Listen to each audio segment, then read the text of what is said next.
తన వాక్కుల చేత మనతో మాట్లాడి బలపరిచి ఆయన మనల్ని నడిపించునుగాక. పరిశుద్ధ గ్రంథమైన బైబిల్లో నుంచి జకర్యా గ్రంథం 3వ అధ్యాయం 7వ వాక్య భాగం చదువుకుందాం. మీలో చదవగలిగిన వారు ఎవరైనా గట్టిగా చదివి సహాయం చేయగలరని కోరుకుంటున్నాను. సైన్యములకు అధిపతియగు యెహోవా సెలవిచ్చినదేమనగా, నా మార్గములలో నడుచుచు నేను నీకు అప్పగించిన దానిని భద్రముగా గైకొనిన ఎడల నీవు నా మందిరం మీద అధికారివై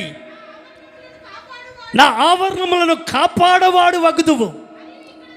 మరియు ఇక్కడ నిలవబడిన వారికి కలిగినట్లు నా సన్నిధిని నిలుచు భాగ్యమును నీకిత్తును. దేవునికి మహిమ కలుగును గాక. కొంచెం చేతులలో పైకెత్తి గట్టిగా లేలు అని చెప్పండి.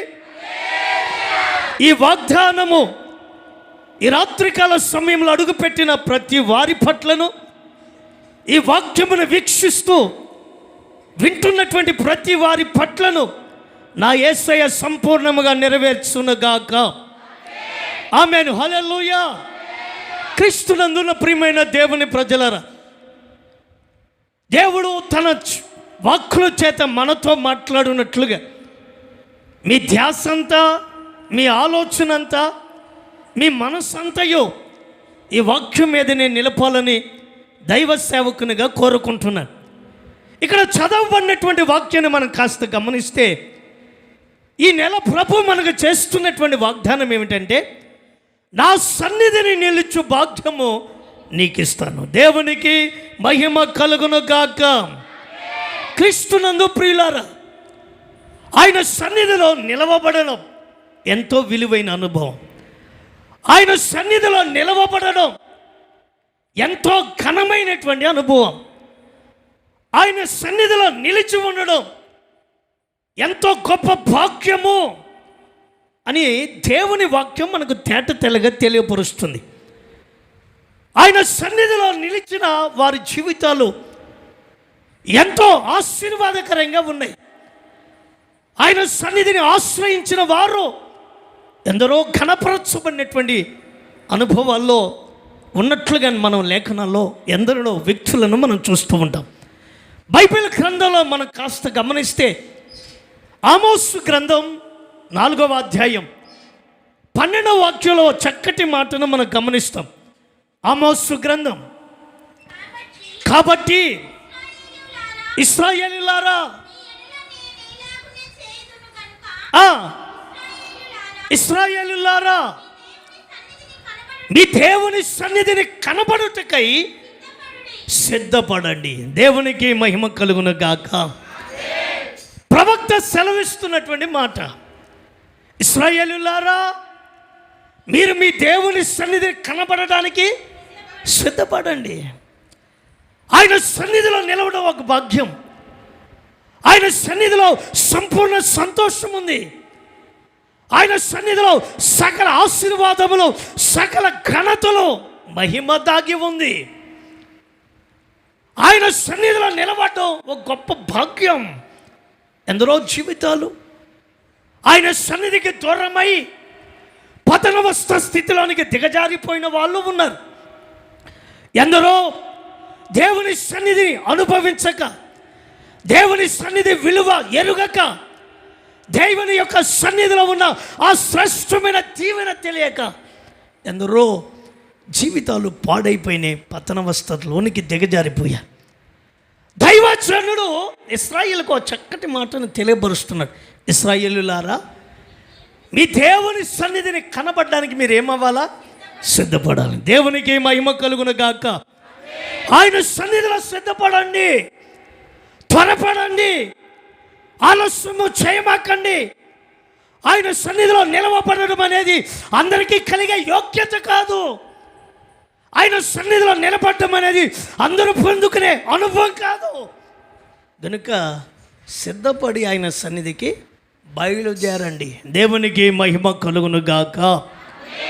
ఈ వాక్యం చదివినప్పుడు ఆయన సన్నిధిని కూర్చున్న తృష్ణ, ఆశ, మక్కువ ఎవరైనా కలిగి ఉన్నారా అని నేను ఆలోచించినప్పుడు కీర్తన గ్రంథం 27వ అధ్యాయం 4వ వాక్యంలో భక్తుడైనటువంటి దావీదు జీవితంలో తన మనస్సులో కలిగినటువంటి మాటను అక్కడ వ్రాస్తూ ఉన్నాడు. చదవండి. యెహోవా యొద్ద ఒక వరము అడిగి తిని దానిని నేను వెదకుచున్నాను.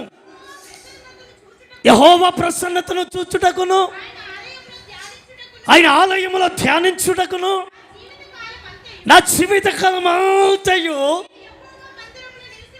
నేను యెహోవా మందిరములో నివసింపగోరుచున్నాను. దేవునికి మహిమ కలుగును గాక. దావీదు మనస్సులో ఒక ఆలోచన ఏమిటంట, అసలు ఈ దావీదు ఎవరు? ఇశ్రాయేలులకు రాజు. ఇశ్రాయేలుకు రాజుగా ఉన్నవానికి ఏమైనా తక్కువ కొదువా? మహారాజు పట్టణం కదా అయింది. ఆయనను పరవశింపచేవాళ్ళు, ఆనందపరిచే వాళ్ళు ఎంతోమంది ఉంటారు. ఆయన తినేదానికి త్రాగేదానికి ఏమైనా తక్కువ?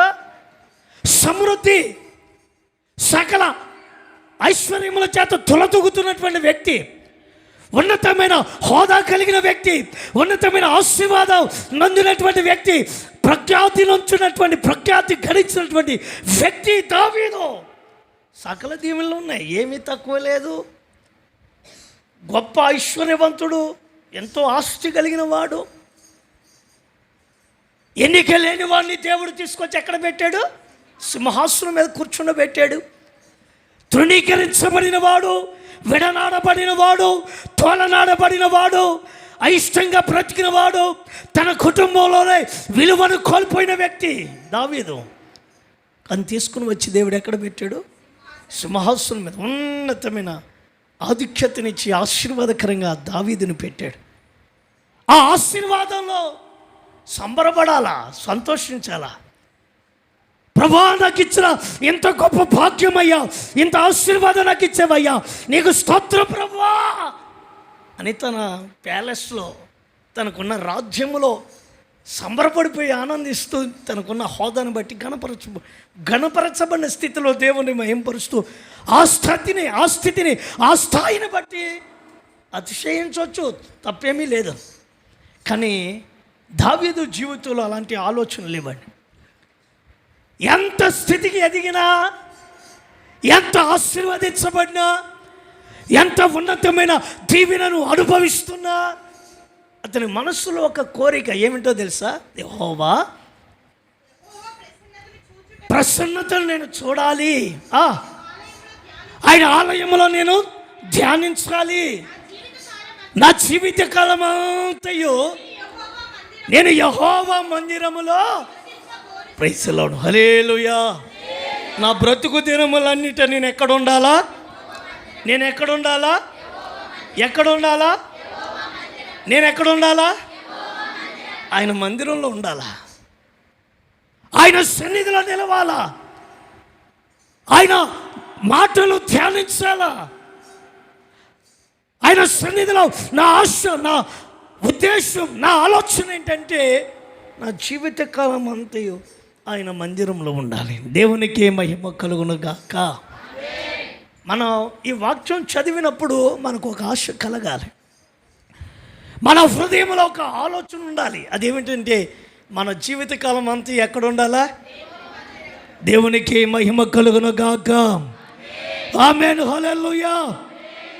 ఎందరో వారి స్వచిత్తానికి లోపరచబడో, లేకపోతే సొంత జ్ఞానమును బట్టో దేవుని సన్నిధికి దూరం అయిపోయి ఆ తరువాత మరలా దాన్ని ప్రయాసపడి పొందలేనట్లుగా విడనాడబడిన వారు పరిశుద్ధ గ్రంథంలో ఎందరో వ్యక్తులు మనకు కనబడతారు. జాగ్రత్త వినాలి. దేవుని సన్నిధికి దూరమై మరలా ఆయన సన్నిధికి రావాలని ప్రయాసపడిన ప్రయోజనము లేక తోలనడబడిన వారు, త్రోసివేయబడిన వారు కూడా బైబిల్లో మనం గమనిస్తాం. ఆదికాండం 4వ అధ్యాయం 14వ వాక్యం నుంచి ఒకసారి చదువుతారా? నేడు ఈ ప్రదేశము నుండి నీవు నన్ను వెళ్ళగొట్టితివి, నీ సన్నిధికి రాకుండా వెలివేయబడి దిగులు పడుచు భూమి మీద దేశ దిమ్మనై ఉందును. చూస్తున్నారండి, ఎవరిని గూర్చి మాటలు వ్రాయబడ్డాయి? ఆదాముకి 2 కుమారులు. ఎవరు వాళ్ళు? హేబేలు, కయ్యూను. వీరిద్దరూ కూడా దేవుని సన్నిధి తెలుసు, దేవుని యొక్క విలువ తెలుసు, దేవుని కృప అంటే ఏంటో తెలుసు, దేవుని సన్నిధిలో ఉండాలన్న ఆలోచన కూడా వీళ్ళు ఎరిగే తెలుసు, అన్నీ తెలుసు. ఒక రోజున తన సొంత జ్ఞానమును బట్టి తన అర్పణ అంగీకరించలేదు దేవుడని ఏం చేశాడు కయ్యూను? తన తమ్ముడైనటువంటి హేబేలుని హతమార్చాడు, హత్య చేశాడు. ఆ సందర్భంలో దేవుడు నేరుగా దిగొచ్చి ఎవరితో మాట్లాడుతున్నాడు? కయ్యూనుతో కయ్యూను, నీ తమ్ముడైన హేబేలు ఎక్కడున్నాడు అని అడిగాడు. సరిగ్గా సమాధానం చెప్పాడండి? చెప్పలా. నా తమ్మునికి నేనేమన్నా కావలి వాడనా? అసలు నీవు నన్ను అడుగుతున్నావేంటి ప్రభువా అని దేవునికే ప్రత్యుత్తరం ఇస్తున్నాడు. మళ్ళా ఏమంటున్నాడు?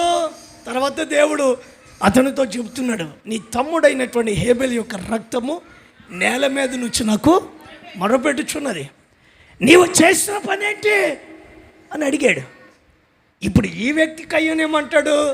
అయ్యా, నీ సన్నిధిలో నేను ఉండకుండానట్లుగా నీవు నన్ను చెప్పాలి, నీవు నన్ను. ఇప్పుడు దేవుడు వెళ్ళగొట్టాడా? కయ్యూను తానంతటి తాను వెళ్ళిపోయాడా? దేవుడు త్రోసివేశాడండి. ఆయన తన సన్నిధికి వచ్చిన వారిని ఏమండి, ఆయన సన్నిధికి వచ్చిన వారిని విడనాడేవాడా? కాదండి. తన సొంత ఆలోచన బట్టి, సొంత జ్ఞానమును బట్టి ఏదో సాధించాలన్న తపనతో తనంతట తానే దేవుని సన్నిధికి దూరం అయిపోయాడు. చివరికి దేవుని సన్నిధిలో నుంచి ఏమైపడ్డాడంట? వెలివేయబడి దేశ దిమ్మరి. నేను మాట చెప్తాను, గట్టిగా లేలు చెప్పండి, హల్లెలూయా.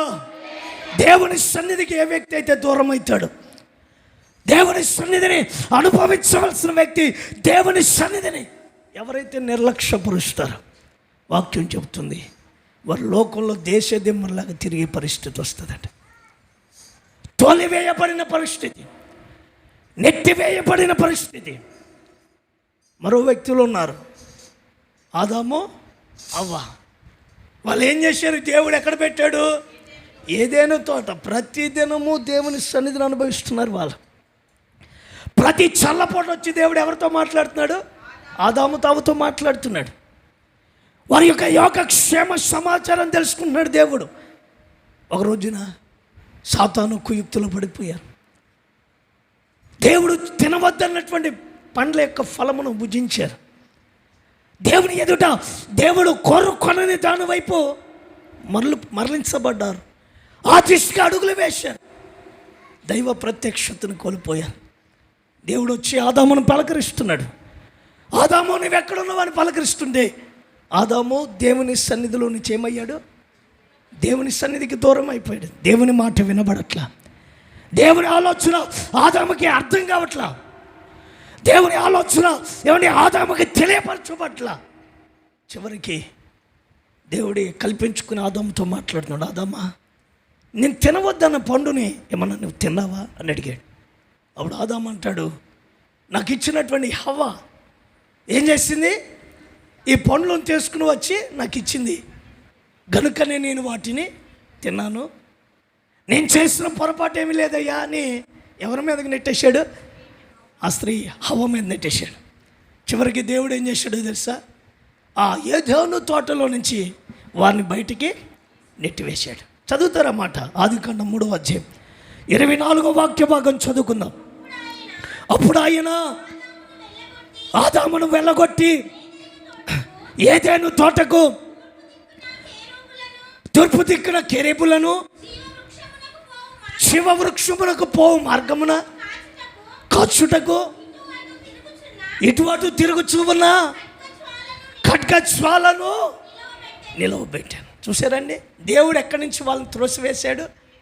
ఏదేను తోటలో నుంచి వారిని నెట్టివేశాడు. తూర్పు దిక్కున కెరూబులను పెట్టాడు. మరలా ప్రవేశిస్తారేమోనని చెప్పి ఆ జీవవృక్ష ఫలములను మరలా భుజిస్తారేమోనని ఏమని ఖడ్గ ద్వారములను అక్కడ నిలిపాడట. ఇప్పుడు ఆదాము అవ్వ దేవుని సన్నిధిలో నుంచి ఏమయ్యారు? వెలివేయబడ్డారు. దేవుని సన్నిధికి దూరమైన పరిస్థితులు.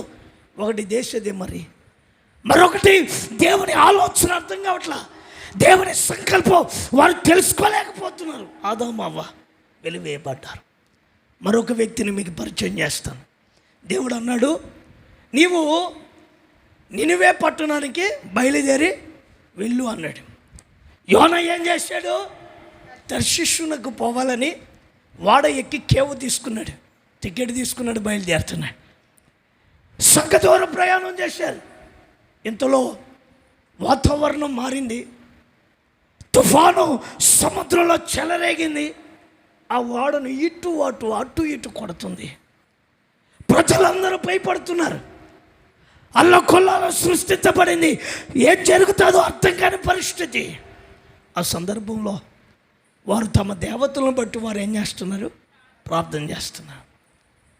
ఈ యోనా ఏం చేస్తున్నాడు? వాడ అడుగు భాగానికి వెళ్ళి నిద్రపోతున్నాడు. మీ అందరికీ తెలిసిన చరిత్రే. వారు అడిగారు, ఏమని? యోనా, ఇంత భయంకరమైన పరిస్థితి కలుగుతుంటే, శ్రమ వాటిల్లితే, ఈ సముద్రం మీద తుఫాను చెలరేగితే, ఏ క్షణం ఏమి జరుగుతుందో అర్థం కాకుండా ఈ వాడ బ్రద్దలైపోయే పరిస్థితి కలిగితే నువ్వు ఎలా నిద్రపోతున్నావయ్యా అని యోనాని ప్రశ్నిస్తే, యోనా అన్న మాట ఏమిటో తెలుసా? అయ్యా, నేను నా దేవుని సన్నిధి నుంచి నేను పారిపోతున్నాను. ఎక్కడి నుంచి పారిపోతున్నాడట? నా దేవుని సన్నిధి నుంచి నేను పారిపోతున్నానయ్యా. అందుకని సముద్రంలో ఈ తుఫానుకి కారణం చెప్పాలి. ఈ తుఫానుకి కారణం నేనే. నేను ఎందుకు ఈ మాట గుర్తు చేస్తున్నానో తెలుసునా? దేవుని సన్నిధికి ఎవరైతే దూరం అవుతారో, దేవుని సన్నిధిని విలువ గ్రహించకుండా, దేవుని ప్రత్యక్షత, ఆయన సన్నిధిలో నిలిచే ఆ విలువైన భాగ్యం ఏమిటో గ్రహించక ఆయన సన్నిధికి దూరం అయితే సముద్రంలో తుఫాను చెలరేగినట్లుగా మన జీవితంలో తుఫాను వంటి సమస్యలు చెలరేగే అవకాశం ఉంది. ఆయన సన్నిధికి దూరం అయ్యావా, సమస్యలో చిక్కబడతాం. ఆయన సన్నిధిలో నుంచి త్రోసివేయబడ్డామా, దేశదిమ్మరిగా మారిపోతాం. ఆయన సన్నిధిలో నుంచి విడనాడబడి తోలివేయబడ్డామా, దైవ ప్రత్యక్షత మనకి అర్థం కాదు. అసలు ఆయన సన్నిధిలో ఉంటే ఏం జరుగుతుంది? వాక్యం చెబుతుంది, నా సన్నిధిలో నిలుచు భాగ్యము నీకు ఇస్తాను. దేవునికి మహిమ కలుగును గాక. ఆయన సన్నిధిలో నిలుచు భాగ్యము ఈ వాగ్దాన సందేశ కొడుకులో అడుగుపెట్టిన ప్రతి వారికి ప్రభు దయచేయునుగాక. ఆయన బలపరచునుగాక. నూతనమైన కార్యములు ప్రత్యక్షతను ప్రభు దయచేయునుగాక. అసలు ఆయన సన్నిధిలో ఉంటే ఏం జరుగుతుంది? ఆయన సన్నిధిలో ఉంటే ఆశీర్వాదం ఏమిటి? ఆయన సన్నిధిలో నిలబడినటువంటి ఆత్మీయ జీవితాలు ఎలా మార్చబడ్డాయి? బైబిల్లో నుంచి ఒక్క మాట నేను తెలియపరిచి నేను ముగిస్తాను. చదువుకుందాం. ఆదికాండం 17వ అధ్యాయం 1-2 వాక్య భాగాలు చదువుకుందాం. అబ్రహాము 99 ఏండ్ల వాడైనప్పుడు యెహోవా అతనికి ప్రత్యక్షమై, నేను సర్వశక్తి గల దేవుడను, నా సన్నిధిలో నడుచుచు నిందారహితుడవై ఉండుము, నాకును నీకును మధ్య నా నిబంధనను నియమించి నిన్ను అత్యధికముగా అభివృద్ధి పొందించేదను అని అతనితో చెప్పాను. దేవునికి మహిమ కలుగును గాక. కొంచెం గట్టిగా హల్లెలూయా, హల్లెలూయా. క్రీస్తునందు ప్రియులారా, దేవుడు అబ్రహాముతో మాట్లాడుతున్నాడు. ఏమని మాట్లాడుతున్నాడు? అబ్రహామా, నా సన్నిధిలో నడుచుచు నిందారహితుడు అయి ఉండు. నా సన్నిధిలో నిలబడు. నా సన్నిధిలో నిందారహితుడు అని ఉంటే నా నిబంధన నీ యందు నియమిస్తాను. నేను నిన్ను అత్యధికంగా అభివృద్ధి పొందిస్తాను. దేవునికి మహిమ కలుగును గాక. నా సన్నిధిలో నిందారహితుడు అన్నాడు. నా సన్నిధిలో నిలువు, నా సన్నిధిని అనుభవించు. నీతో నేను నా నిబంధనను నియమిస్తాను. అంటే దాని అర్థం ఏమిటి? నిబంధనను నియమిస్తానంటే అర్థం ఏమిటంటే నేను నీతో ఒక ప్రమాణము చేస్తాను. ఆ ప్రమాణము నేనేం చేస్తాను? నెరవేరుస్తాను. నేను నిన్ను ఎలా చేస్తాను? అత్యధికంగా అభివృద్ధి పొందిస్తాను. దేవునికి మహిమ కలుగును గాక. ఎంతమందికి విశ్వాసం ఉందో గట్టిగా లేలు చెప్పండి. ఇంకొంచెం గట్టిగా చెప్పండి. అబ్రాహాముతో దేవుడు చెప్తూ, నా సన్నిధిలో నిందారహితుడు అని నిలబడు. నా సన్నిధిలో ఎప్పుడైతే నువ్వు నిలబడతావో, నిందారహితుడు ఎప్పుడైతే నడుచుకుంటావో, నా నిబంధన నీతో చేస్తా. నా నిబంధనలు మీరని నేను చేస్తానన్న వాడిని చేయక మాన్నం. నీతో నా వాగ్దానములు నెరవేరుస్తాను. నీ పట్ల నా సంకల్పం స్థితిని నెరవేరుస్తాను. నేను అనామకుడిగా విడిచిపెట్టాను. నేను విడిచిపెట్టాను, నీకు దూరం కాను. నిన్ను అత్యధికంగా అభివృద్ధి పొందింపజేస్తాను. నీకు సంతతిని ఇస్తాను. నీకు ఇచ్చే సంతతి ఎలాంటిదో తెలుసా? నీలో నుంచి రాజులు బయలుదేరేటట్లుగా చేస్తాను. దేవునికి మహిమ కలుగును గాక. ఆమేన్. హల్లెలూయా, హల్లెలూయా. నిన్ను మాత్రమే కాదు, నీకు ఇచ్చిన సంతతిని కూడా నేను ఆశీర్వదిస్తాను. ప్రతి మనిషి కోరిక ఏంటి? ప్రభా, నేను ఆశీర్వదించబడాలి, నేను దీవించబడాలి, నేను కనపరచబడాలి. అంత మాత్రమే కాదు, ప్రతి మనిషి ఏం కోరుకుంటాడు? అయ్యా, నాకు ఇచ్చిన బిడ్డలు కూడా నీ సన్నిధిలో ఆశీర్వాదకరంగా ఉండాలి. ఉందా లేదా కోరిక? మరి చెప్పరేంది నోరు తెరిచి? ప్రతి వారి కోరిక ఇదే. మేము ఆశీర్వదించబడాలి, మేము దీవించబడాలి, నా బిడ్డలు దీవించబడాలి, నా కనుల ఎదుట వారు దీవెనకరంగా మారాలి. దేవుడు అబ్రాహాముతో మాట్లాడుతున్నాడు. అప్పటికి వారికి పిల్లలు లేరు. దేవుడు మాట్లాడుతున్నాడు అబ్రహాముతో. విశ్వాసంతో సాగి వెళుతున్నటువంటి జీవితం అబ్రహాము జీవితం. ప్రతి సందర్భంలో దేవుని మీద ఆధారపడే అనుభవం అబ్రహాముది. జీవితాన్ని మీరు గమనించండి. అబ్రహాముని దేవుడు అత్యధికంగా ఆశీర్వదించాడు, సరిహద్దుల విశాలపరిచాడు, చక్కటి కుమారుని ప్రభు ఇచ్చాడు. కుమారుని ఇవ్వటమే కాదు, తన జీవితంలో ఒక రోజున తన సాక్ష్యాన్ని పంచుకుంటాడు అబ్రహాం. దేవుడు ఏమన్నాడు? నా సన్నిధిలో నువ్వు నిందారహితుడవై నడువు. నేను నీతో ఏం చేస్తాను? నిబంధన నియమిస్తాను. నిన్ను అత్యధికంగా అభివృద్ధి చేస్తాను. నీలో నుంచి రాజులు వస్తారని చెప్పాడు. ఒక రోజులో అబ్రహాము తన సాక్ష్యం చెప్తాడు. ఏమన్నా తెలుసునా? చదవండి అన్నమాట. 24వ అధ్యాయం ఆదికాండం 39వ వాక్యం నుంచి చదువుకుందాం. ఆదికాండం 24వ అధ్యాయం.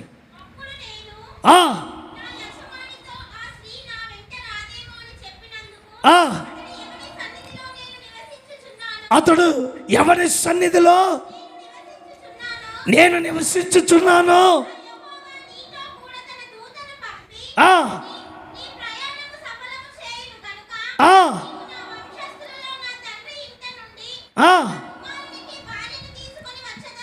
Praise the Lord. హల్లెలూయా. చేతుల పైకి చెప్పండి గట్టిగా. ఈ వాక్యాన్ని కాస్త గమనిస్తే అబ్రహాము చెప్తున్న మాట ఏమని చెప్తున్నాడు? నేను ఎవని సన్నిధిలో నేను జీవించాను. జాగ్రత్త వినాలి వాక్యం. ఒక సందర్భం వచ్చింది. దేవుని సన్నిధిలో విశ్వాసంతో కనిపెట్టాడు. ఏ సందర్భంలో కూడా దేవునికి దూరం కాలేదు అబ్రహాము. దేవుడు ఏదైతే సెలవిచ్చాడో ఆ ప్రకారంగా దైవ సన్నిధిలో నిందారహితుడై జీవించాడు. దేవుడు వాగ్దానం చేసినట్లు ఒక చక్కటి కుమారుణ్ణి ఇచ్చాడు. ఇప్పుడు ఆ కుమారునికి వివాహం చేయాలి. జాగ్రత్త వినాలి. ఆ కుమారునికి వివాహం చేయాలని అనుకున్నప్పుడు తన ఇంటిలో పెద్ద దాసుడైనటువంటి ఎలియాజరుని పిలిచి ఎలియాజరుతో మాట్లాడుతున్నాడు. ఎలియాజరు, నీవు ఈ కనానులో నేను నివసించిన ఈ కనాను స్త్రీలలో ఏ ఒక్కదానిని తీసుకుని వచ్చిన కుమారునికి వివాహము చేయకూడదు. నువ్వేం చేయాలో తెలుసా? నా పూర్వీకుల ఇంటికి, ఆ ప్రాంతానికి వెళ్ళు. నా తండ్రి ఇంటి వారు ఉన్నారే, అక్కడికి వెళ్ళి అక్కడ ఉన్నటువంటి వారిలో ఒక్కతేను నాకు కుమారునికి భార్యగా తీసుకుని రావాలా, ఈ బాధ్యత నీకు అప్పగిస్తున్నాను అన్నాడు.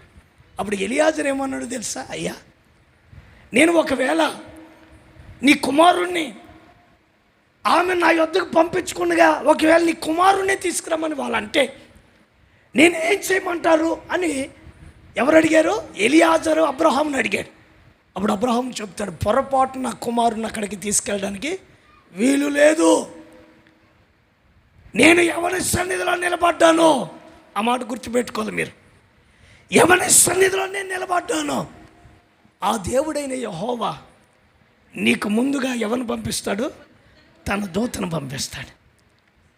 నువ్వు బయలుదేరి వెళ్ళు, ఆయన తన కార్యాన్ని సఫలపరుస్తాడు. జాగ్రత్త వినాలి. ఇప్పుడు ఒక పెద్ద భారభరితమైనటువంటి అనుభవాన్ని ఈ ఎలియాజరు భారాన్ని మోస్తూ ఇప్పుడు తన ఇంటి వారి దగ్గరికి, తన పితరులు నివసించిన ప్రాంతానికి ఎలియాజరు బయలుదేరి వెళ్ళాడు. ఆ ప్రాంతానికి వెళ్ళిన తర్వాత ఒక తీర్మానం చేసుకుంటూ ప్రార్థన చేసుకుంటున్నాడు. ఏమని? అయ్యా, నా యజమానుడు దేవుడైనటువంటి యెహోవా, నీ దాసునిగా నీ సన్నిధిలో మొరపెడుతున్నాను. నీవు నా యజమానుడి కుమారుని పట్ల ఓ అత్యధికమైన అమూల్యమైన కార్యము జరిగించు. నీ కార్యాలు మహోన్నతములు. నేను వచ్చినటువంటి ఈ పని సఫలము చేయి. నేను ఒకటి ఆశపడుతున్నాను. ఈ బావి దగ్గర నేను నాతో వచ్చిన ఒంటెలు ఏం చేస్తున్నాయి? మోకరించేయి. నీ సన్నిధిలో మొరపెడుతున్నాను. ఎవరైనా యవనస్తురాలు ఇక్కడికి వచ్చి నాకు దప్పికగా ఉంది, నా దాహం తీర్చమని నేను అడుగుతాను. నా దప్పిక తీర్చి నీకే కాదు నీ ఒంటెల దప్పిక కూడా నేను తీరుస్తానని, ఒకవేళ ఏ స్త్రీ అయితే, ఏ సహోదరి అయితే మాట చెప్తుందో ఆమె నా యజమానుని కుమారునికి భార్యగా అంగీకరించబడుతుంది. చూసారండి, ప్రార్థన చేసుకుంటున్నాడు. విని వెంటనే ప్రార్థన చేసి ముగించక మునిపే ఒక స్త్రీ వచ్చింది అక్కడికి. ఆమెను గురించి బైబిల్లో వ్రాయబడింది. ఆమె చక్కనిది, ఎలాంటిదంట? సుందరమైనది, కన్యక, మంచి గుణగణాలన్నీ ఉంటాయి అక్కడ ఆమె స్వభావాలు. రాగానే ఈ ఎలియాజరు అడిగాడు, దయచేసి అమ్మ నాకు దప్పికగా ఉంది, కాస్త నాకు దప్పిక తీరుస్తావని. విని వెంటనే ఆమె కంగారు ఏమాత్రం ఆలోచించకుండా కడవను బావిలో ముంచి అతని దప్పిక తీర్చి అతని ఒంటెలకు కూడా దాహాన్ని తీర్చింది. చూశారండి, ఎలియాజరు ఏదైతే ప్రార్థన చేసుకున్నాడో, ఏదైతే అడిగాడో, నా వైపు చూడాలి. ఇక ఏదైతే ప్రభు సన్నిధిలో ఆశిస్తున్నాడో, గొంతు సహకరించట్లేదు నాకు, గట్టిగా హల్లెలూయా చెప్పండి. హల్లెలూయా, హల్లెలూయా, హల్లెలూయా. ఏదైతే ఆశించాడో, ప్రభు సన్నిధిలో ఏదైతే కోరుకున్నాడు, ప్రభు సన్నిధిలో ఏదైతే ప్రార్థన చేస్తున్నాడో, ఏదైతే పొందాలని ప్రభు సన్నిధిలో వాగ్దానంతో వేడుకుంటున్నాడో, దేవుడు ఎలియాజరు మనవిని అంగీకరించాడు. ఇతడు ప్రార్థన చేయడానికి ప్రబలమైన కారణం అబ్రహాము చెప్పగానే చెప్పాడు, ఎవరి సన్నిధిలో నేను జీవించాను, ఆయన ఒక దూత నీకు ముందుగా పంపిస్తాడు. అబ్రహాము ఒక విశ్వాసంతో చెప్తాడు, ఏమన్నా తెలుసా? నీవు వారిని తీసుకుని వచ్చేదవు. దేవునికి మహిమ కలుగును గాక. నీవు వారిని తీసుకుని వస్తావు. చూసారండి, ఆయన సన్నిధిలో ఉంటే విశ్వాస సంబంధమైన మాట మన నోట వస్తుంది. ఆయన చేస్తాడు, ఆయన నా జీవితాన్ని ఆశీర్వదిస్తాడు, ఆయన నా బ్రతుకుని వృద్ధి పొందింపజేస్తాడు, ఆయన నా జీవితాన్ని ఆశీర్వాదకరంగా నిలబెడతాడు. మన నోట ఎప్పుడు కూడా ఈ మాటలే రావాలి. గట్టిగా హల్లెలూయా చెప్పండి, ఇంకొంచెం గట్టిగా. ఇక నా భర్త మారడండి, ఇక నా కుటుంబంలో ఆశీర్వాదం ఉండదండి, ఒకప్పుడు అండి బాగానే ఉన్నామండి, ఇప్పుడు ఏమవుతుందో తెలియదండి. ఈ మాటలు మన నోట రాకూడదు. వింటున్నారా? విశ్వాస సంబంధమైన మాటలే మన నోట రావాలా. ఆ కార్యము చూడక మునిపే అబ్రహాము చెప్తాడు ఎలియాజరుతో, ఎవరి సన్నిధిలో నేను నిలబడ్డానో ఆ జీవము కలిగినటువంటి యెహోవా ఏం చేస్తాడు, నీకు ముందుగా పంపిస్తాడు, కార్యము సఫలపరచబడుతుంది, నీవు వారిని తోడుకుని తీసుకుని వస్తావు. దేవునికి మహిమ కలుగును గాక. ఇతడు ప్రార్థన చేసుకున్నట్లుగా దేవుడు ఏం చేశాడు, కార్యాన్ని సఫలం చేశాడు. ఆ చిన్నదానితో అడుగుతున్నాడు రిబ్కాతో, అమ్మా మేము మీ ఇంటికి రావచ్చా? ఎలియాజరు అడుగుతున్నాడు, దయచేసి మీరు మా ఇంటికి రావచ్చు, మా పెద్దలు మా తల్లిదండ్రులకి పరిచయం చేస్తాను, మీతో వచ్చినటువంటి ఆ ఒంటెలకు సమృద్ధిగా ఆహారం ఉంది, పనివారిని పోషించగలిగినటువంటి స్థితి మా ఇంటి దగ్గర ఉంది, దయచేసి మా ఇంటికి రండి అని ఈ రెబ్కా తోడుకుని ఎక్కడికి వెళ్ళింది, వారి ఇంటికి తీసుకుని వెళ్ళింది. అప్పుడు ఎలియాజరు ఈ మాట తెలియపరుస్తున్నాడు. ఏమన్నా తెలుసా, బెతూయేలుతోనూ లాబానుతోనూ చెప్తున్నాడు. ఏమన్నా తెలుసా, ఇది యెహోవా వలన కలిగిన కార్యం. ఇది లాబాను బెతూయేలు వీరితో చెప్తున్నాడు. అంతకుముందే ఈ ఎలియాజరు వారితో చెప్పాడు. ఏమన్నా తెలుసా, నా యజమానుని దగ్గర నేను అడిగా, ఏమని, నీ కుమారుడిని దయచేసి అక్కడికి తీసుకుని వెళ్ళమంటారా అని అడిగా. అయితే నా యజమానుడు ఒక మాట చెప్పాడు. ఏమని, ఎవరి సన్నిధిలో నేను నిలబడ్డానో ఆయన ఏం చేస్తాడు, ఒక దూతను పంపించి కార్యము సఫలపరుస్తాడు, నీవు వారిని తోడుకుని తీసుకుని వస్తావు అని చెప్పాడు. ఆ కార్యం ఎలా జరుగుతుందని ప్రభు సన్నిధిలో నేనేం చేశాను, మోకరించి ప్రార్థన చేశాను, తీర్మానం చేసుకున్నాను. ఎవరైతే వస్తారో నా దప్పిక తీర్చాలి, నా ఒంటెల దప్పిక తీర్చాలి అని తీర్మానం చేసుకుంటూ ప్రార్థన చేసుకుంటున్నా. ఈ చిన్నది ఆ స్థలానికి వచ్చింది. ఇది యెహోవా వలన కలిగిన కార్యం. దేవునికి మహిమ కలుగును గాక. ఆమేన్. హల్లెలూయా, హల్లెలూయా. ఇప్పుడు ఆశ్చర్యమైన కార్యం అక్కడ జరిగింది. దేవుడు నిర్ణయించిన వివాహం అక్కడ జరిగింది. ఆశించినట్లుగా ఆ కుటుంబంలో ఒక సంతోషం, అద్భుతమైన ఏమైనా సంఘటన ఆ కుటుంబంలో జరిగింది. నేటికి చరిత్రలో ఒక విలువైనటువంటి అనుభవాన్ని మనం చెప్పుకునేటట్లుగా దేవుడు కార్యం చేశాడు. నేను ఎందుకు ఈ మాట తెలియపరుస్తున్నానంటే, ఆయన సన్నిధిలో నిలిచేది ఒక గొప్ప భాగ్యం. ఆయన సన్నిధిలో నిలిస్తే మనతో ఒక నిబంధన చేస్తాడు, ఆయన ప్రమాణం చేస్తాడు. చేస్తున్నటువంటి ఆ వాగ్దానం మన పట్ల సంపూర్ణంగా నెరవేరుస్తాడు. అబ్రహాము తన దేవుని సన్నిధిలో నిందారహితుడిగా జీవించాడు కనుక అతని కుటుంబంలో అద్భుతమైన కార్యం జరిగింది. దేవునికి మహిమ కలుగును గాక. ఈ రాత్రికాల సమయంలో ప్రియులారా, ఈ వాక్యం వింటున్న మీ జీవితాల్లో కూడా ఆయన సన్నిధిలో మీరు జీవించండి. ఆయన సన్నిధిని నిర్లక్ష్యపరచకండి. ఆయన సన్నిధి విలువ తెలియనట్లుగా ప్రవర్తించకండి. చాలామంది కయ్యోనులాగా, లేకపోతే యోనాలాగా, లేకపోతే ఆదాములాగా తన సొంత జ్ఞానాన్ని వినియోగించి తన స్వలపేక్షతో ప్రయాణాన్ని కొనసాగిస్తూ చివరికి తన జీవితాలు లేనిపోని సమస్యలు వాటి లేదానికి వాళ్ళే కారకులుగా మారిపోయారు. యోనా దేవుని సన్నిధికి దూరం అయ్యాడు, తుఫాను చెలరేగింది. ఒక్కటి గుర్తుపెట్టుకోండి, దేవుని సన్నిధికి ఎప్పుడైతే మీరు దూరం అవుతారో శ్రమలను మీరు కొని తెచ్చుకున్నట్లుగా మారిపోతారు. కేవు పెట్టి ఏం తెచ్చాడు, వాడ టిక్కెట్, డబ్బులు పెట్టి వాడ టిక్కెట్ కొనుక్కున్నాడు. డబ్బులు పెట్టి టిక్కెట్ కొనగలిగాడు కానీ పైన కొనసాగించగలిగాడా? చేతులు పైకి గట్టిగా లేదు చెప్పండి. డబ్బు వల్ల అన్ని పనులు జరిగిపోతాయి అనుకుంటాం మనం. వింటున్నారా? డబ్బు వల్ల అన్ని పనులు, డబ్బు ఉంటే మనం ఏసీ కారు కొనగలుగుతాం, ప్రమాదం నుంచి తప్పించబడగలమా? డబ్బు ఉంటే చక్కటి ఇల్లు కొనగలుగుతాం, ఆ ఇంట్లో సంతోషంగా సమాధానకరంగా బతకగలమా? డబ్బుతో చేయలేని పనులు చాలా ఉన్నాయి. డబ్బు పెట్టి ఏం కొన్నాడు? టిక్కెట్ కొన్నాడు, పైన కొనసాగిందా? కొనసాగల. చేతులారా నష్టాన్ని కొని తెచ్చుకున్నాడు. తుఫాను చెలరేగి. ఓ దైవ సేవకునిగా నేను చెప్పాలనుకున్న మాట, దేవుని సన్నిధిలో నిలిచోట గొప్ప భాగ్యం.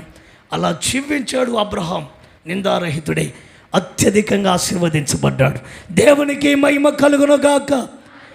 ఆమేన్. హల్లెలూయా, హల్లెలూయా. అనేక మందికి ఈ రోజున దేవుని సన్నిధి విలువ తెలియట్లేదు. శ్రమ రాగానే, కష్టం రాగానే, అనారోగ్యం రాగానే, పరిస్థితులు తారుమారు అవ్వగానే దేవుని సన్నిధి కొంతమందికి, దైవ సేవకుడు దేవుని సన్నిధి అప్పుడు గుర్తొస్తుంది. కొంతమంది జీవితాల్లో నిర్లక్ష్యపు వైఖరి, నిర్లక్ష్యపు ధోరణి, దేవుని సన్నిధికి వెళ్ళాలన్న ఆసక్తి లేదు. చాలామంది ఎప్పుడు వస్తారో తెలుసు ఆరాధనకు కూడా, పాటలన్నీ అయిపోయిన తర్వాత, వర్షిప్ అయిపోయిన తర్వాత అందరూ కూర్చుండమ్మా అన్నప్పుడు దేవుని మందిరానికి వస్తారు. వాళ్ళు ఎలాంటి ఆశీర్వాదం పొందలేరు. దైవ సేవకునిగా చెప్తున్నాను వినండి. ఎంత ఆతురపడతామో, ఎంత త్వరపడి దేవుని సన్నిధికి వెళ్తామో అంత ఆశీర్వాదం పొందుతాం. ఆయనంట ఆ చివరి చైర్స్ వేసేమే, ఆ చైర్లో కూర్చుని మనల్ని గమనిస్తాడంటే ఇప్పుడు ఎవరు ముందు వస్తున్నారా, ఎవరికి ఆసక్తి ఉందా. దావీదు అంటాడు, నీ సన్నిధిని కూర్చున్న ఆసక్తి నన్ను ఏం చేస్తుంది చెప్పాలి. ఏం చేస్తుంది? నీ సన్నిధికి వెళ్ళాలి. యెహోవా మందిరానికి వెళ్దామని జనులు నాతో అన్నప్పుడు నేను ఏం చేశాను? బహుగా. కొంతమందికి అనారోగ్యం రాగానే హాస్పిటల్కి మాత్రం తెగ పరిగెత్తుతాం మనం కదా. ఏ టైం అయినా పర్లా, వెహికల్ దొరకపోతే పక్క నన్ను అడిగి, డబ్బులు లేకపోతే చేతుల ప్రక్కన వాళ్ళని ఒక 10,000 అప్పు అడిగి, వాస్తవమా కదండి. అదే నువ్వు దేవుని సన్నిధికి వస్తాయి, ఎన్ని ఉంటాయి నీకు? వింటున్నారా? దేవుని సన్నిధికి వస్తంత అలాంటి అనారోగ్యాలు, అలాంటి పరిస్థితులు, అలాంటి బహుభయంకరమైన పరిస్థితులు నీకు కలుగుతాయా? కలగో. దేవుని సన్నిధిని ఆశ్రయించిన వాళ్ళు సిగ్గుపడినట్లుగా చరిత్రలు ఎక్కడ కనపడదు మనకి. దైవ సేవకునిగా చెప్తున్నాను, త్వరపడి దేవుని సన్నిధికి రావాలి. చేతులు పైకి గట్టికి వెళ్ళి చెప్పండి, దేవునికి మహిమ కలుగునుగాక. నేను ఒక మాట చెప్పాలనుకునే మాట చెప్పి ముగించేస్తాను. నేను చాలామంది అండి ఈ ప్రాంతాలలో, ఆ మధ్యకాలంలో ఒక ఆయన నన్ను అడిగాడు, అయ్యా నాకు ఒక కొడుకు పుడితే చాలండి, నేను మందిరంలో ఏం చేస్తాను, చేయాల్సింది చేస్తాను, దేవుని మందిరానికి వచ్చి చేయాల్సిందంతా చేస్తాను అన్నట్టు. మంచిది. నేనేం చేశానో తెలుసా ప్రభువా, ఏదో మందిరానికి చేయాలని నాకు ఆశ లేదు, కానీ ఏదో చేయాలని నాకేమీ తలంపు లేదు, కానీ వారు ఆశపడుతున్నారు, వారి పట్ల కార్యాన్ని జరిగించు ప్రభువా. ఒక చక్కటి కుమారుణ్ణి. హవ్వ కూడా ప్రభు సన్నిధిలో ఏమని అడిగింది, నాకు ఒక మగబిడ్డను తెచ్చి. అడుగుతున్నాను మంచిదే కదని ప్రార్థన చేశా. దేవుడు చక్కటి కుమారుని ఇచ్చాడు. వెంటనే వీళ్ళు ఎక్కడికి పోయారు తెలుసా? మెదక్ చర్చికి పోయారు. ఎడిగే? ఓరే ప్రార్థన చేయమన్నది ఎవరిని చెప్పాలి? మీరు నోరు తెరిచి చెప్పు. ఎవరిని? ఇక్కడున్న దైవ సేవకుడు. ఇక్కడున్న సేవకుడు నీ కోసం కడుపు కట్టుకుని ప్రార్థన చేస్తే దేవుడు నీకు ఒక కుమారుణ్ణి ఇచ్చాడు. జాగ్రత్త వినాలి, మీరు వినాలి. ప్రభు నీకు ఇచ్చినప్పుడు సంతోషంతో ఎక్కడికి రావాలా? ఈ మందిరానికి వచ్చి ఇక్కడ సాక్ష్యం చెప్పి ప్రభు సన్నిధిలో ప్రార్థన చేసుకుని, అన్న ప్రార్థన చేశాడు, సంఘ విశ్వాసులు అందరూ ప్రార్థన చేశారు, దేవుడు నాకు ఒక చక్కటి కుమారుడిని ఇచ్చాడు. అప్పుడు నువ్వు ఇలా సాక్ష్యం చెప్పినప్పుడు ఇతరులకు ఏం కలుగుతుంది చెప్పాలి? ఇతరులకు కూడా ఆశ పుడుతుంది. దేవుడు కూడా నా పట్ల చేయాలన్న ఆలోచన కలిగి ప్రభు సన్నిధిలో వారు నువ్వు ప్రార్థన చేసుకుంటారు. మేలు పొందిన వెంటనే ఎక్కడికి వెళ్ళారు? ఎలా చూడండి, వాళ్ళకి ఏదైనా శ్రమ రాగానే ఇక్కడ పాస్టర్ గుర్తొస్తాడు, వీళ్ళకి ఏదైనా కష్టం రాగానే ఇక్కడ పాస్టర్ గుర్తొస్తుంది, ఏదైనా మేలు జరగాల అది నాకు అనిపిస్తుంది. వీళ్ళని చూడగా నాకు సిగ్గు అనిపిస్తుంది. నిజమండి, చాలామంది జీవితాలు ఇలాగే ఉన్నాయి. ఇలాంటివన్నీ ఏమండి, నాకు ఒక ఆలోచన, చేతులపై గట్టికెళ్ళి చెప్పండి, ఇది మందిరమా కాదా? మీరు చెప్పండి, నోరు తెరి చెప్పాలి అందరూ. మందిరమా కాదా? ఇది మనం ఆయన సన్నిధిని ఆశ్రయించే స్థలమా కాదా? ఇది ఆయన సంచరించే పాలెమా కాదా? నోటే చెప్పడు కొంచెం గట్టిగా, పాలెం అవునా కాదా? మరి ఇది మందిరముగా నీకు అనిపించలేదా ఇప్పుడు? మరి దీన్ని వదిలిపెట్టి అక్కడికి ఎందుకు వెళ్తున్నావు? పుట్టింటికలు చేయాలంటే, పెళ్ళి జరిగితే, నీకు శుభకార్యాలు జరిగినప్పుడల్లా మీద గుర్తొస్తుందా? అబ్బా, అద్భుతమైన కార్యం చేశాడు నీ పట్ల, లేనిపోని సమస్యలు తొలగించాడు నీ పట్ల. ఎక్కడికి రావాలా? ఇక్కడ మనకు మందిరం లేదు, ఇది మందిరం కాదా? అసలు దీని మందిరంలాగా భావించట్లేదా నువ్వు? మరి ఎందుకు వస్తున్నావు మందిరానికి? ఇక్కడికి ఎందుకు వస్తున్నావు? అక్కడికే పోకపోయావా? మరి ఆ పుట్టినరోజుకి వాళ్ళనే పిలవపోయావా? నా మాట మీకు అర్థమవుతుందా? ఆ పుట్టినరోజుకి వాళ్ళనే పిలవపోయావా? వాళ్ళే గొప్ప అనుకున్నప్పుడు అక్కడికే పోపోయావా? ఆదివారం అయితే జాగ్రత్త వినాలి, మాట తెలుసుకోవాలి మీరు. ఇది మందిరమే కాదా? నా బిడ్డ పుట్టేందుకు ఎక్కడ తీపిచ్చా? నేను మెదకు పోలేనా? నాకు ఛార్జీకి డబ్బులు లేవా? ఇది మందిరమే. ఏది జరిగిన ఇక్కడే కదా చేయాల్సిందే. గట్టిగా చెప్పండి. తీసుకుపోయి పనికిరాని చిక్కెంటికి ఆడిచ్చేసి ఆ మందిరం అంతా విలువ పోగొట్టి మళ్ళీ అక్కడికి పోయి ఏమైనా ప్రార్థన చేసుకుని భక్తి నేర్చుకుని వస్తారంట. అట్టేమి ఉండదు. మంచిగా వండుకుంటారంట. ఏంటిదే? అబ్బా, ఎందుకమ్మా ఇంటి దగ్గర వండుకోలేవా నువ్వు? మంచిగా వండుకొని తినేసి ఏమైనా ఉంటే కానుక అక్కడ వేసి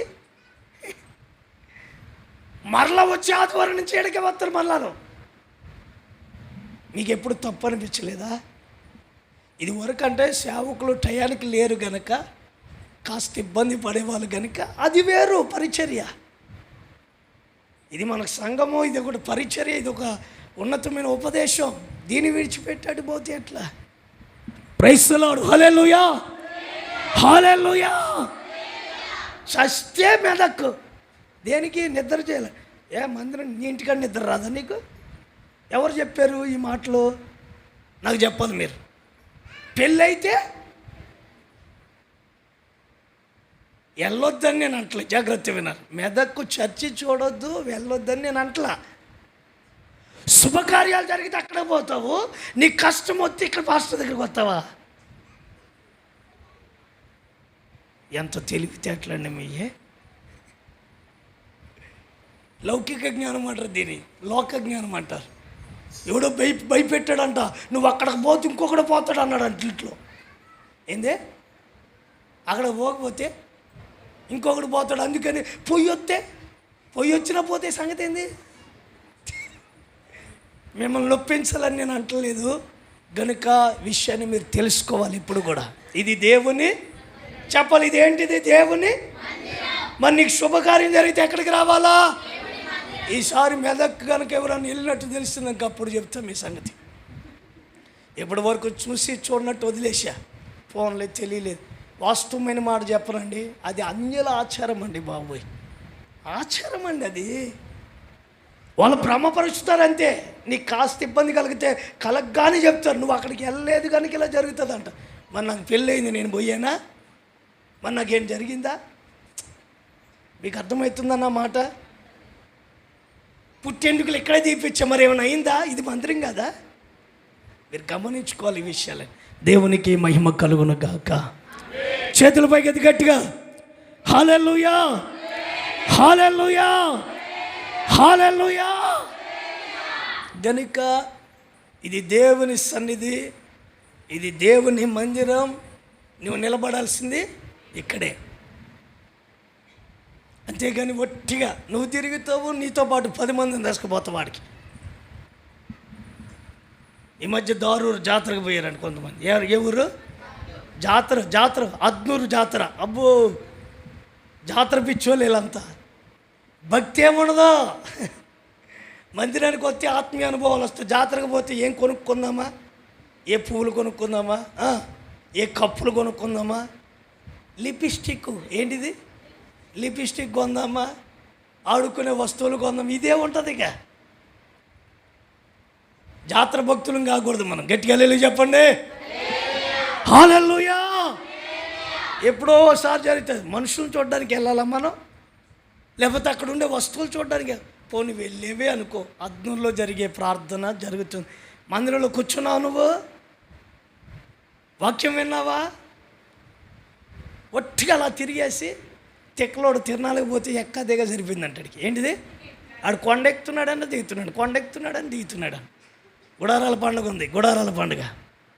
ఇప్పుడు గుడారాల పండుగకి వెళ్తే గుంటూరులో ఏముంటాయి? ఆ మందిరం పక్కన కొండలు ఉన్నాయి, అక్కడ ఒక సిలువ ఉంటుంది. ఆయన ఎవడో తెలివితో కూడా పెట్టాడు అక్కడ సిలువ. ఇక ఆ సిలువ దగ్గరకు పోయి ఎక్కడుంది దిగటం. ఇదో పెద్ద పండగలకి.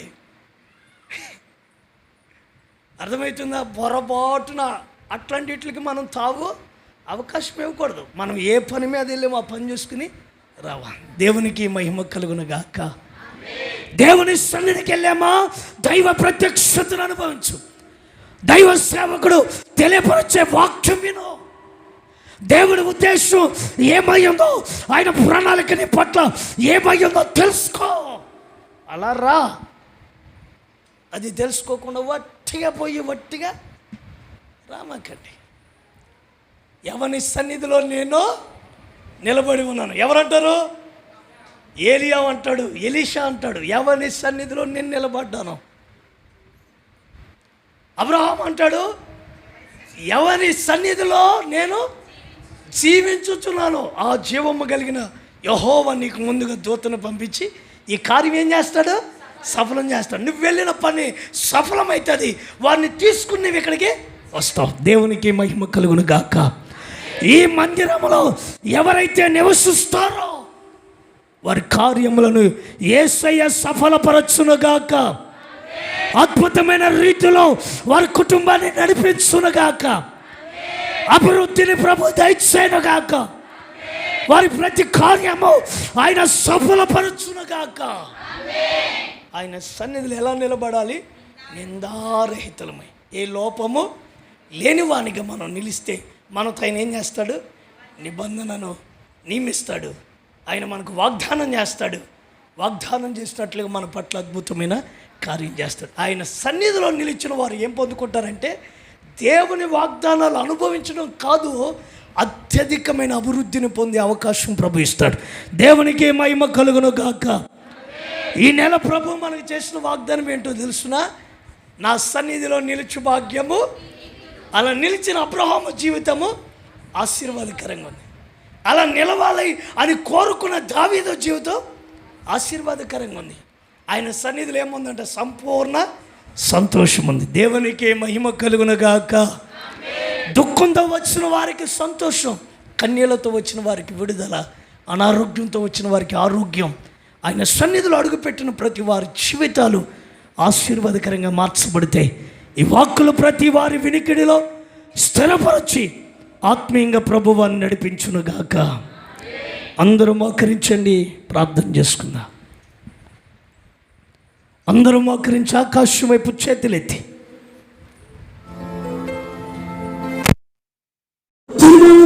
ప్రభు సన్నిధిలో ప్రార్థన